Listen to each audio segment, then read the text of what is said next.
এই আপু শোনো শোনো, তোমার টি শার্টে কি একটি সুন্দর ডিজাইন আঁকতে পারি? আমি প্রতিশ্রুতি দিচ্ছি এটা অনেক বেশি সুন্দর হবে। ও না ভাই, আমি কোনো ঝুঁকি নিতে চাচ্ছি না। আমি চাই না আমার টি শার্ট নষ্ট হোক।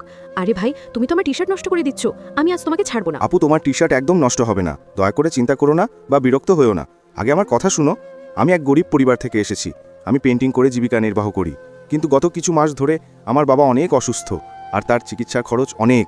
তাই আমি শহরের এদিক ওদিক ঘুরে মানুষদের টি শার্টের সুন্দর ডিজাইন আঁকার প্রস্তাব দিচ্ছি, যাতে কিছু উপার্জন করতে পারি এবং বাবার চিকিৎসার খরচ জোগাড় করতে পারি। ও না ভাই, এটা সত্যি হৃদয় বিদারক। তোমার বাবার খুবই জরুরি টাকা দরকার। চিন্তা করো না, যদি তুমি আমার টি শার্টে সুন্দর ডিজাইন আঁকো, আমি তোমাকে $2000 পুরস্কার দেবো। না না আপু, আমি টাকা চাইছি না। আমি লোভী নই। আমি গরিব হলেও পরিশ্রম করি, কিন্তু তবুও মানুষ আমার ভিডিও পছন্দ করে না বা সাবস্ক্রাইব করে না। চিন্তা করো না, এইবার ভিন্ন হবে, কারণ তোমার ভিডিও দেখার অধিকাংশ মানুষ তাদের বাবাকে সত্যিই ভালোবাসে এবং তাদের জন্য কিছু করতেও প্রস্তুত। বন্ধুরা, যদি তোমরা সত্যি তোমার বাবাকে অন্তর থেকে ভালোবাসো, তাহলে এই ভিডিওটি লাইক করো, চ্যানেলটি সাবস্ক্রাইব করো এবং কমেন্টে আই লাভ ইউ বাবা লেখো। দেখে আজকে কে কে সত্যি তাদের বাবাকে ভালোবাসে। ধন্যবাদ আপু, দেখো তোমার টি শার্টের ডিজাইন হয়ে গেছে। ওয়াও ভাই, এটা সত্যিই অসাধারণ।